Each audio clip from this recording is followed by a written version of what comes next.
Among the oldest of all the continents, Australia's great landmass has been the last to be settled. Over 10 million people now live in its more temperate coastal regions, but large parts of the dry inland and the subtropical north are still untouched by the hand of man. Around the shores of the wide Gulf of Carpentaria and on Cape York Peninsula, the land is still much as it was when the earliest explorers sailed these waters. Sailing down the eastern side of the Gulf of Carpentaria in 1802, Captain Matthew Flinders first mapped the large bay stretching into the east from Dyfken Point.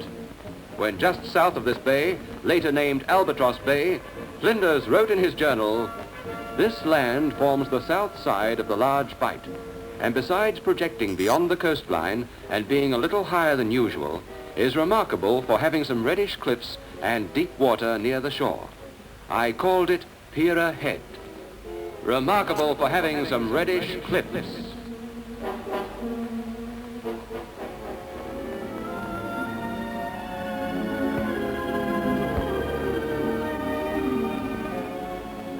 "153 years later, in 1955, geologist Harry Evans waded ashore from a small boat in the same spot. Looking for possible oil-bearing structures in Cape York Peninsula, Evans had nonetheless kept an eye open for anything else of mineral interest. And he was intrigued by the same red cliffs that Flinders had noted.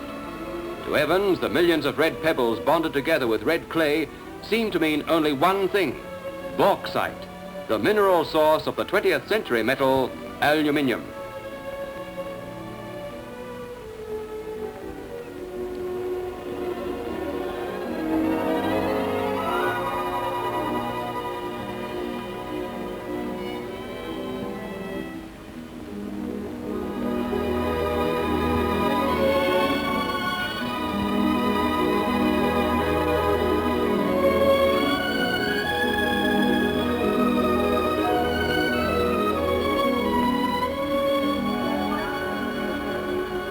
Evans took samples of the mineral back south with him for analysis.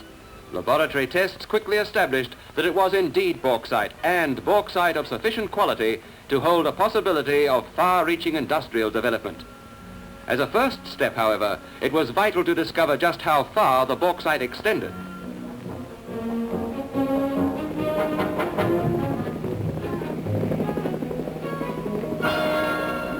After Harry Evans came other geologists, men in machines which reduced the time needed to explore what by now was beginning to seem a major deposit. To carry out this early exploration, a wide prospecting authority was obtained. Then followed a great deal of general exploration north and south of Weipa, using jeeps, launchers, and helicopters to cover the difficult country. It soon became clear beyond doubt that along more than 100 miles of the west coast of Cape York Peninsula, Australia possessed one of the most extensive sources of good quality bauxite yet found anywhere in the world. Hundreds of millions of tons of the mineral. By December 1957, a secure foundation existed for the government of Queensland to grant to the newly formed Commonwealth Aluminium Corporation, Comalco, a long-term bauxite lease covering nearly 2,000 square miles.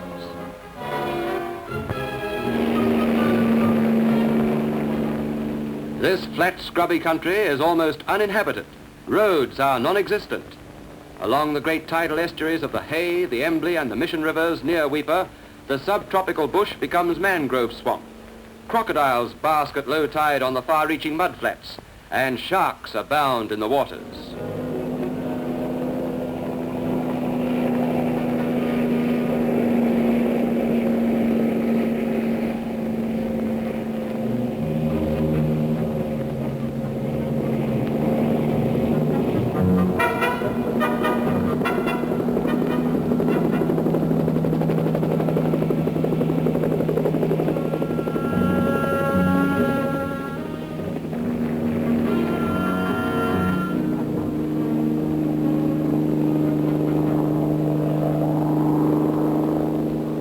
In the heart of this mineral prospect lies the small Presbyterian mission station of Weipa, caring for about 150 natives. Close to the mission station, Comalco has set up a temporary exploration camp. Here, alongside a small airstrip with a radio link to Cairns 400 miles away to the southeast, are housed a small band of surveyors, drillers, mechanics, and others.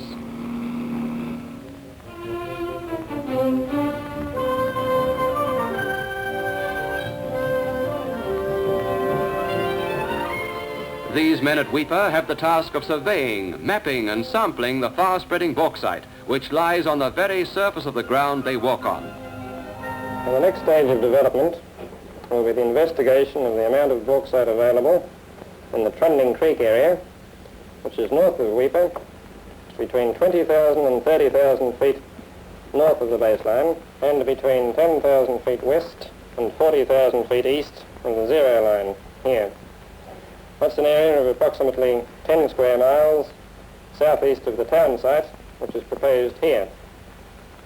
Now that work should require 2 line cutting crews and perhaps 2 drills. What do you think, Jack? Jack, do you want that tag and chained at every 1,000? Yes, the line chained at 1,000-foot intervals. Take about 200,000 feet of line cutting, approximately 125 drill holes. What do you reckon, you estimate how long it will take now? I think you could look forward to 6 weeks in the scrub, Bill.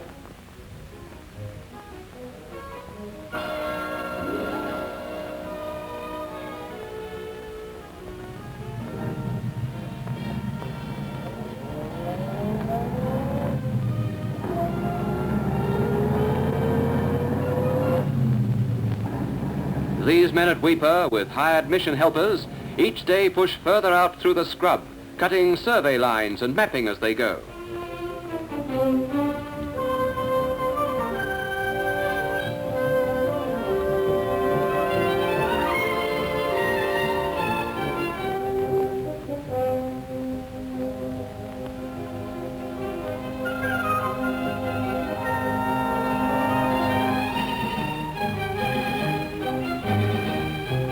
It is on the results of their work that much of the planning in far-off places is fundamentally hinged. Planning that envisages a great new industry to extract aluminium from the bauxite. These men are the indispensable forerunners of the drilling crews, whose samples of bauxite provide the information that is accumulating about the grade and extent of the deposits.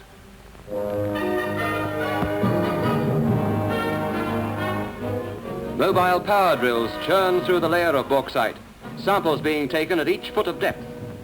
In thickness, it averages from 7 to 14 feet and mostly lies right on the surface. After careful collection in the field comes the grading and sorting of material back at the camp. Here the samples are screened and sorted, bagged and labeled, part of the never-ending flow of material for analysis in laboratories far to the south.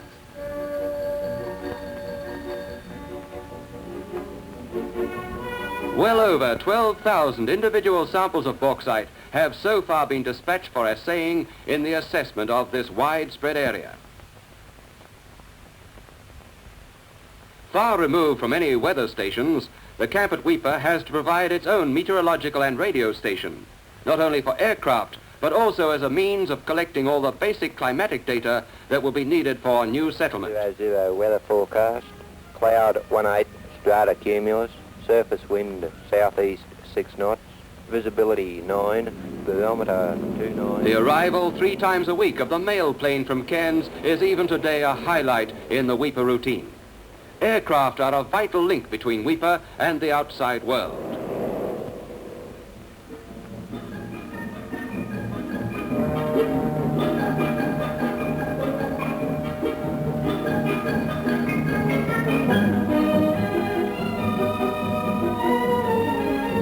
Not only does air transport mean fresh food, mail, and the swift carriage of men and materials, but it is also the means of getting away the thousands of samples for expert analysis.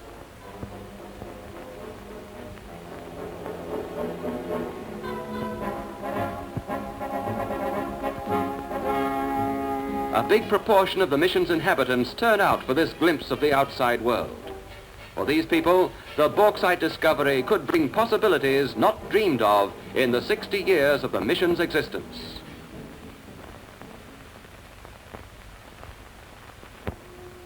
The rough huts in which natives at Weipa live at present will, as the project proceeds, give way to a new village for them. With this will be the prospect of training in suitable trades and the chance of permanent employment.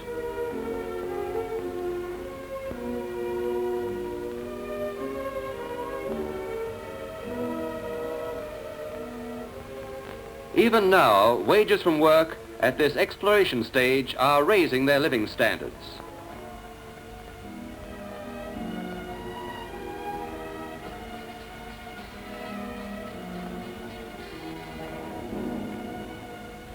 The children of Weipa, and their parents too, have begun to benefit from improved medical facilities available in the field camp nearby. Are you keeping your diet, Yes, Margaret? yes. What you had for breakfast? Lamp and tea, Sampan and tea. What about for your lunch? rice, rice and fish and tea. What about salt? No.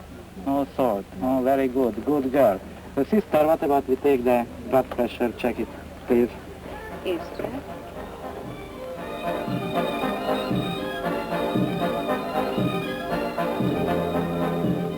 In an emergency, the flying doctor service is always available, but there's nothing like having a regular checkup on the spot.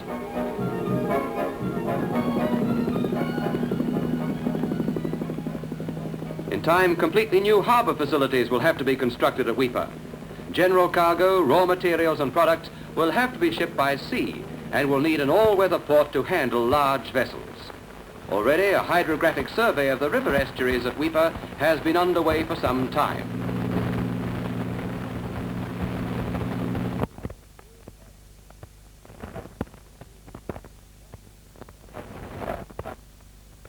Though bauxite itself may be exported, much will probably leave Weipa in the form of a processed material, alumina, which is the pure mineral free of the waste that surrounds it in its natural state. All of which means shipping, with port facilities and the dredging of channels of access.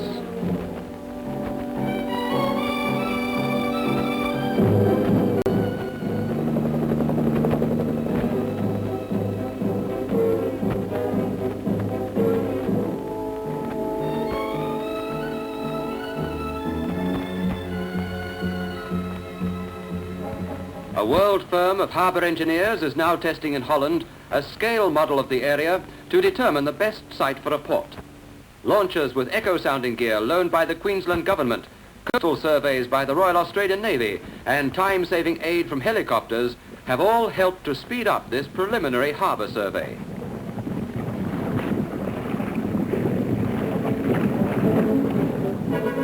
While the testing of Weipa bauxite has been proceeding, Comelco has completed a survey of a second, much smaller area of bauxite at Gove across the Gulf of Carpentaria in the Northern Territory.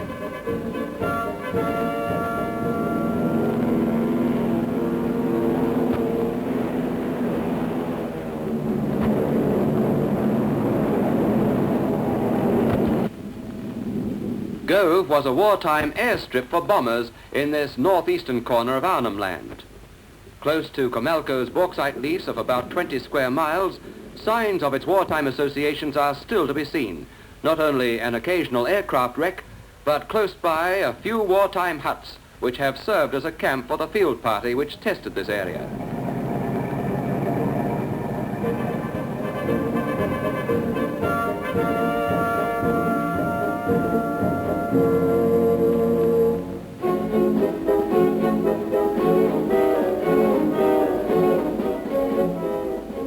Typical of the wide interest now being shown in both Weipa and Gove, Australia's Minister for National Development arrives on the airstrip.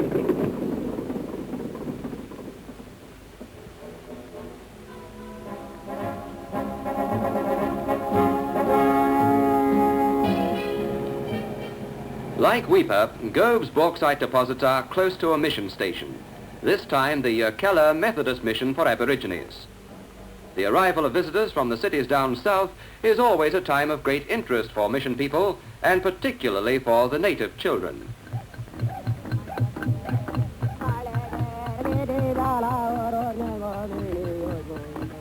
Few visitors fail to be roused by the sight and the sound of some primitive dancing by local Aborigines.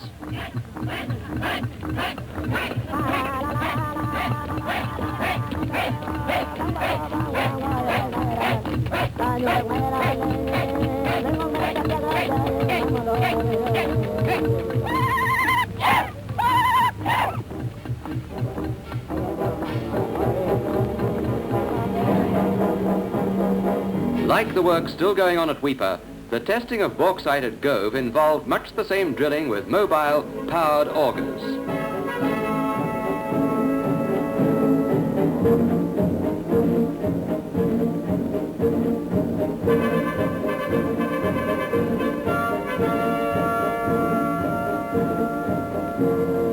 After the drilling came the same careful sorting of samples, the labeling, and finally their dispatch by air to the laboratories far to the south for analysis.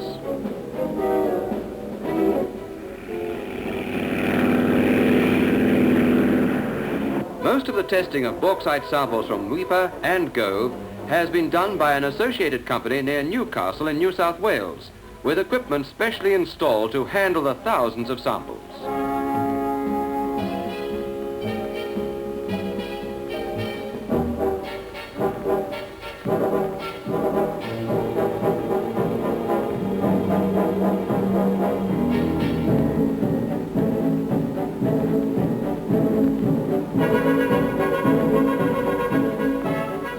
While all this mineral testing is going on, numerous other lines of investigation are being pursued at Weipa. Foundations for the heavy structures of future industrial plants are tested at site. Offshore in the estuaries, drills probe away for deposits of shell, which could provide lime for industrial processes that lie ahead.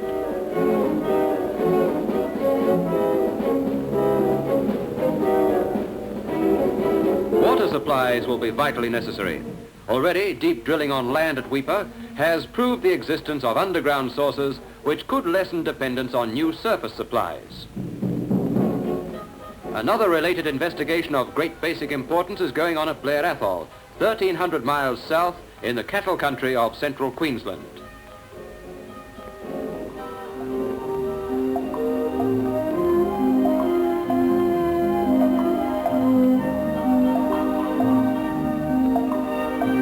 To make aluminium metal, you need, most of all, very large quantities of low-cost electricity.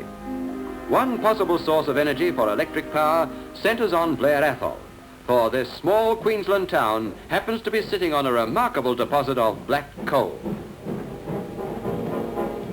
Here, close to the surface, are enormous seams of good quality coal up to 100 feet thick.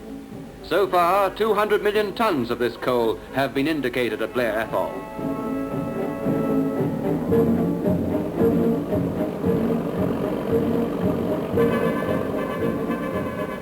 With a 5-year option from 2 small local companies now working the field, Comelco is pushing ahead steadily with drilling to prove the extent of this great coal deposit.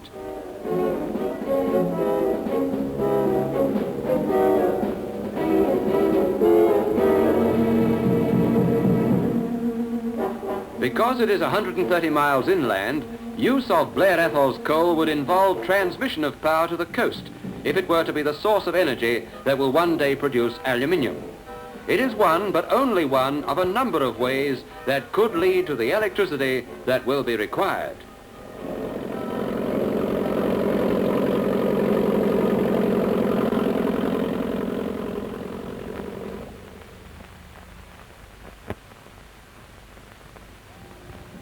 Equally interesting as a possible source of electricity is hydroelectric power. In Papua, 500 miles northeast of Weipa, the massive potential of some of the river systems provides yet another great field of investigation that is underway. Here, the mighty Purari River flows down from the highlands of New Guinea into the Gulf of Papua. Engineering studies already have indicated that 2 sites along its course could yield electricity at a cost suitable for transmission to an aluminium plant on the Papuan coast.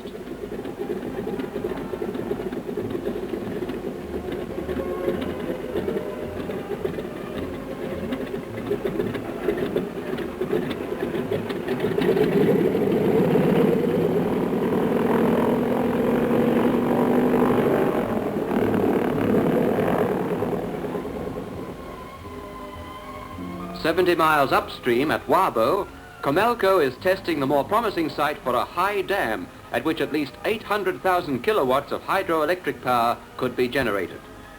In this work, natives, often making their first contacts with Europeans, have been quick to learn the ways of the newcomer and to handle his intricate machines.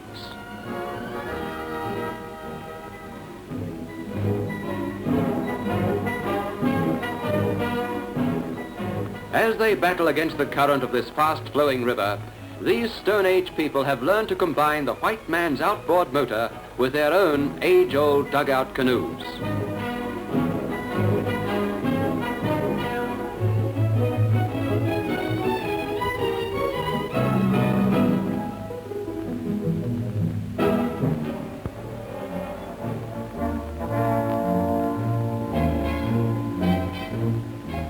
In steamy mountain terrain at Wabo, earlier work has paved the way for drilling tests at a dam site.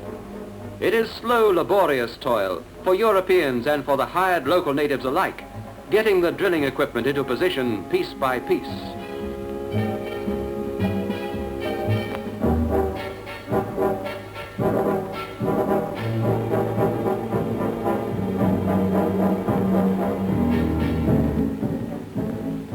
The rock in the sides of the gorge above the Purari River is being tested for its ability to hold the vast body of water that could one day give the energy needed to generate electric power.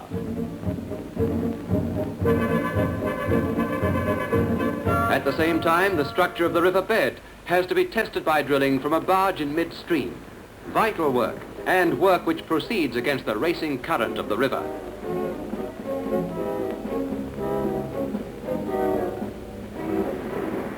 Readings have to be taken of the rate at which this great river flows down to the sea. Information never before assessed. A mighty figure of 100,000 tons of water flows down the Purari past Wabo every minute of the day.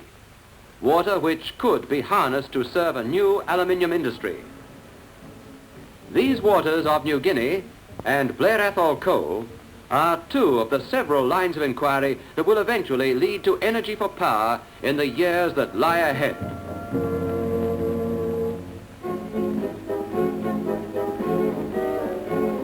Back at Weipa, in the meantime, the basic field work goes on.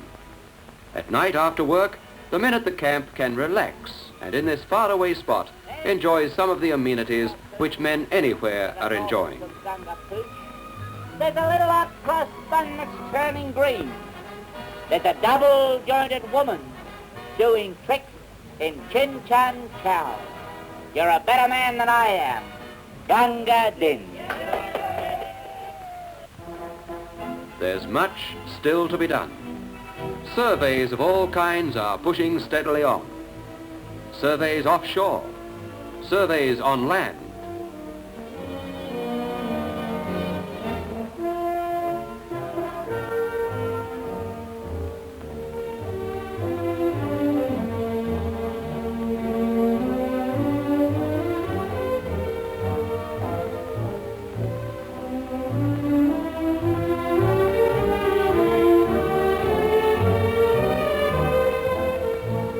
Roads still have to be cut through the scrub.